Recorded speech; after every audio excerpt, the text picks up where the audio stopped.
João Batista, o profeta que anunciou a vinda do Salvador para a salvação do mundo.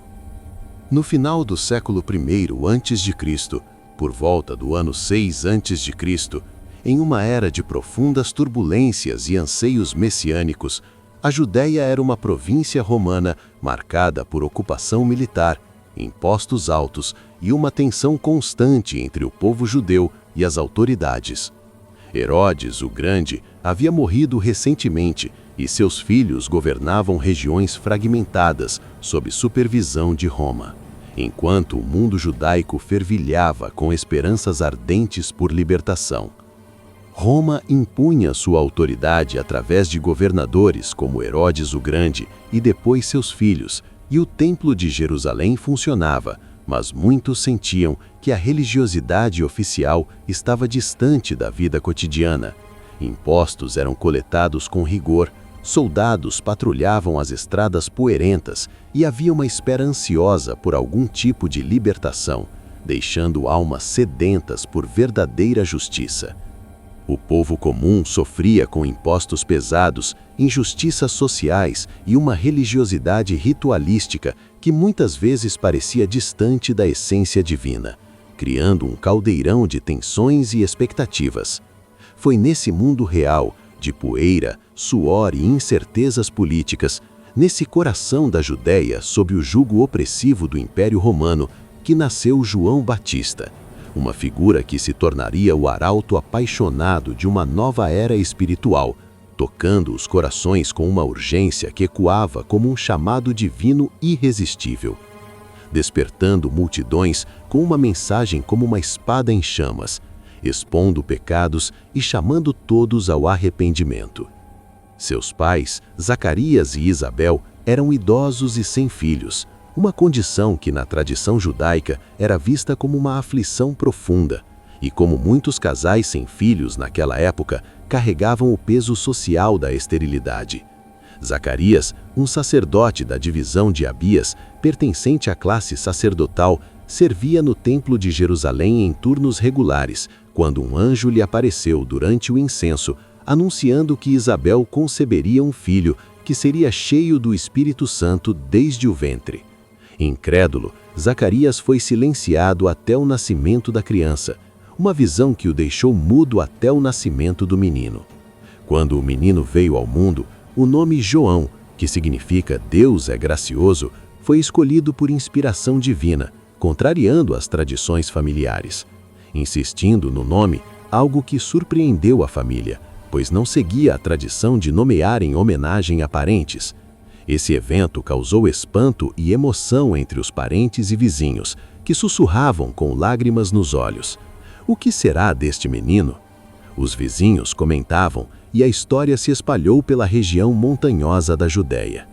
Desde cedo, João foi destinado a uma vida de consagração, crescendo nas regiões áridas do deserto da Judéia, onde o silêncio das rochas e o vento inclemente moldavam almas fortes e puras, forjando um homem cuja paixão pela verdade divina o consumiria. João cresceu e, em algum momento da juventude, afastou-se da vida comum, adotando um estilo de vida ascético no deserto da Judéia, uma área árida, quente durante o dia e fria à noite, com colinas rochosas e pouca vegetação. Vestia-se com uma túnica grosseira de peles de camelo, cingindo-se com um cinto de couro e alimentando-se de gafanhotos e mel silvestre, o que a região oferecia. Esse isolamento não era fuga, mas preparação intensa, um retiro de fogo interior. Inspirado pelos profetas antigos como Elias, João mergulhava na solitude para ouvir a voz de Deus com o coração ardente, longe das corrupções da sociedade urbana. O deserto, com suas paisagens desoladas de colinas pedregosas e oásis esparsos, simbolizava a purificação, um lugar onde Israel havia sido forjado como nação durante o Êxodo, agora revivido em João como um clamor desesperado por retorno ao Senhor. Ali, João amadurecia sua mensagem, influenciado talvez pelas comunidades essênias de Qumran, que praticavam rituais de imersão e buscavam pureza ritual, embora ele mantivesse uma independência feroz. Não era um eremita isolado do mundo, preparava-se para uma missão que sentia ser divina. Por volta do ano 28 ou 29 depois de Cristo, quando João surgiu publicamente, por volta dos 30 anos, sua voz ecoou como um trovão emocionante nas margens do rio Jordão, perto de onde o rio deságua no Mar Morto, tocando almas cansadas e despertando um fogo de esperança. A mensagem era simples e direta. Arrependei-vos, porque o reino dos céus está próximo, proclamava ele com intensidade que fazia tremer os corações, atraindo multidões de todas as camadas sociais, camponeses cansados do trabalho pesado da Galileia, mercadores de Jerusalém, soldados romanos ou auxiliares herodianos estacionados na região, e até publicanos odiados por sua colaboração com o império, além de membros dos grupos religiosos mais rigorosos. O Jordão, rio sagrado que marcava a entrada na Terra Prometida sob Josué, tornava-se agora um portal de transformação espiritual, onde lágrimas de confissão se misturavam às águas barrentas. João batizava os que confessavam seus pecados, mergulhando-os nas águas turvas como símbolo de lavagem interior, um ritual que ia além das abluções judaicas tradicionais, carregado de emoção e urgência divina, uma imersão completa como sinal público de desejo de uma vida nova. Era um ato radical na época, um profeta leigo batizando judeus como se estivessem se convertendo do paganismo.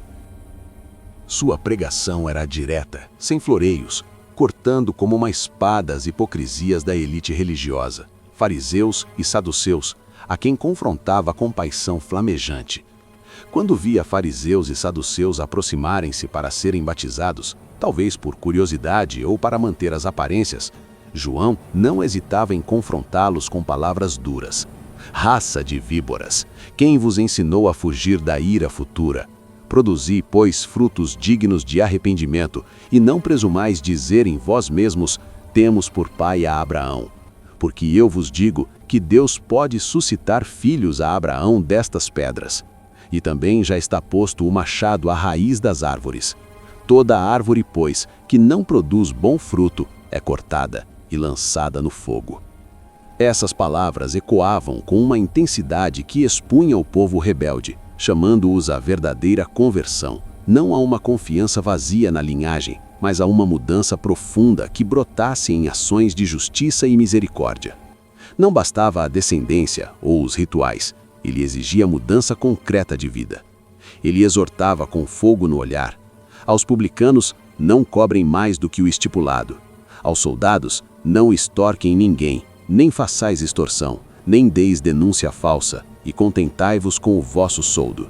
Ao povo em geral, compartilhem o que tem com os necessitados. Quem tem 2 túnicas, reparta com quem não tem, e quem tem alimentos, faça o mesmo. Sua voz carregada de emoção profética fazia corações se partirem em arrependimento genuíno.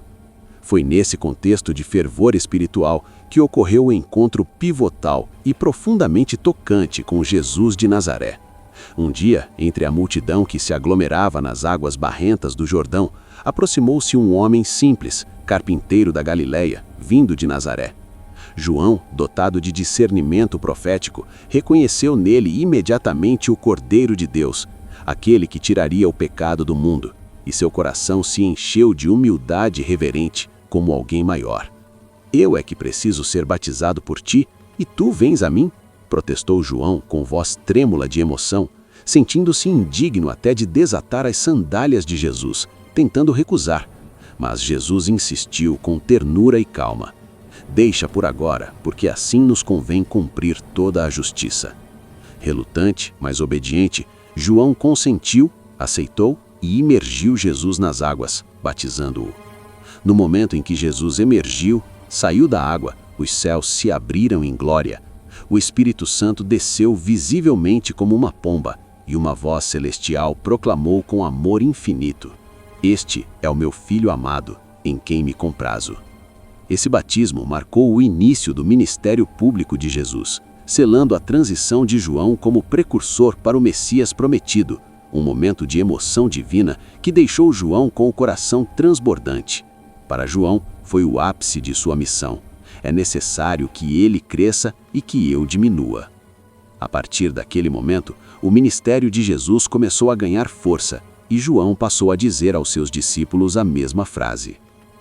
Contudo, a ousadia apaixonada de João o levou ao confronto com o poder temporal, um caminho de sofrimento que ele abraçou com coragem inabalável.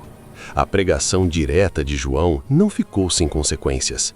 Herodes Antipas, tetrarca da Galiléia e da Pérea, vivia um escândalo.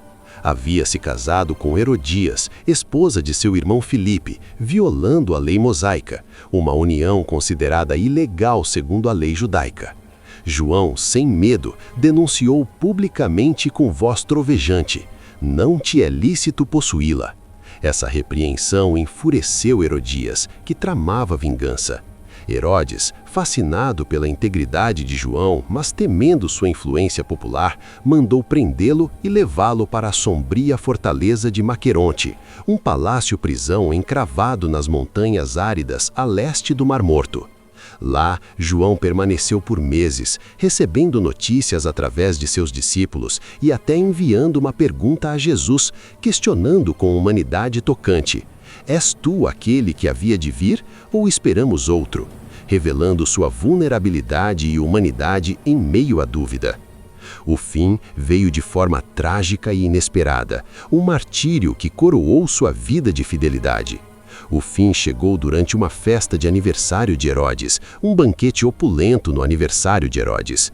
A filha de Herodias, Salomé, dançou com graça sedutora, encantando o tetrarca e seus convidados nobres. Embriagado pelo vinho e pelo orgulho, Herodes jurou impulsivamente: "Pede-me o que quiseres, e eu to darei, até a metade do meu reino." Orientada pela mãe vingativa, instigada pela mãe, a jovem pediu a cabeça de João Batista em uma bandeja. Herodes, relutante, mas preso ao juramento público, embora relutante, não quis voltar atrás diante dos convidados, ordenou a execução com o coração pesado. Na escuridão da masmorra, o profeta foi decapitado e sua cabeça entregue em meio ao luxo do festim. Um contraste cruel que ecoa a dor do sacrifício pela verdade. Seus discípulos, entristecidos e com lágrimas, vieram depois, recolheram o corpo e o sepultaram com honra, e a notícia chegou a Jesus, que se retirou para orar em solidão profunda. João Batista viveu pouco mais de 30 anos. Não deixou escritos nem fundou uma instituição duradoura. Sua influência, porém, foi imensa. Preparou o terreno para o ministério de Jesus e deixou um exemplo claro de coragem diante do poder e de chamado ao arrependimento genuíno.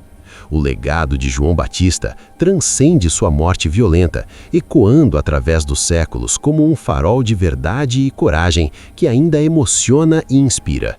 Sua história não é apenas uma narrativa de um homem, mas um tapete tecido com lições teológicas profundas e concretas.